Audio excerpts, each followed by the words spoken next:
লাগান।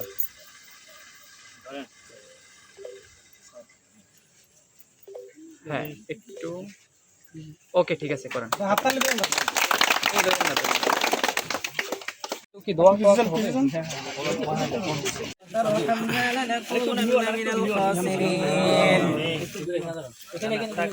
من أزواجنا وذرياتنا قرة أعين واجعلنا للمتقين إماما।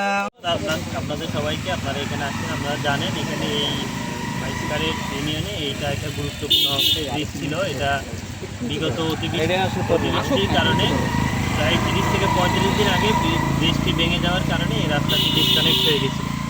তা আমরা ইউনিয়ন পরিষদের উদ্যোগে আমাদের প্রশাসক এখানে আমাদের রেসিডেন্ট প্রশাসক হিসেবে দায়িত্ব পালন করতে, মূলত তার উদ্যোগের কারণে আমরা আমাদের ইঞ্জিনিয়ার অফিস সাহেব সার্বিক সহযোগিতায় আমরা এই ব্রিজটি সাময়িক একটা বেইলি ব্রিজ দিয়ে যাতে সাধারণ মানুষ চলাফেরা করতে পারে। আপনারা সবাই জানেন একটা ব্রিজ হইতে অনেক সময় লাগে। ইতিমধ্যে আমরা অলরেডি এটা ব্রিজ নতুনভাবে নির্মাণ করার জন্য আমরা এলজিডি অফিসের মাধ্যমে আমরা উদ্বোধন কর্তৃপক্ষকে জানানো হয়েছে বিষয়টা তারা মানে উদ্বোধন কর্তৃপক্ষও জানে, কিন্তু আমাদের এই এলাকার বিশাল সংখ্যক একটা জনগোষ্ঠী এই ব্রিজ ব্যবহার করে যাতায়াত করে।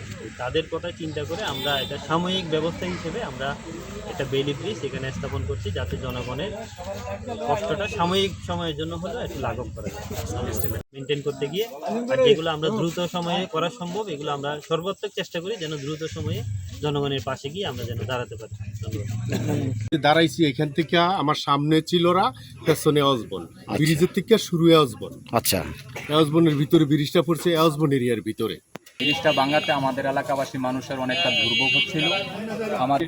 আমার জন্য একটি ভারী রাস্তা এবং এই এলাকার লোকজনের জন্য একটি ভারী রাস্তা। এই রাস্তা আমাদের মাইসকার ইউনিয়নে বিভিন্ন রাস্তাঘাট খারাপ হওয়ার কারণে আমাদের এই রাস্তাটা একটা গুরুত্বপূর্ণ রাস্তা হয়ে গেছে চান্দিনার মধ্যে।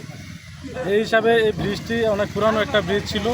এই ব্রিজটি ভেঙে যাওয়ায় আমাদের টোটালি মনে করেন যে 30-40 হাজার মানুষ আসলে রাস্তাঘাটে না চলতে পারে, অসুবিধায় পড়েছে।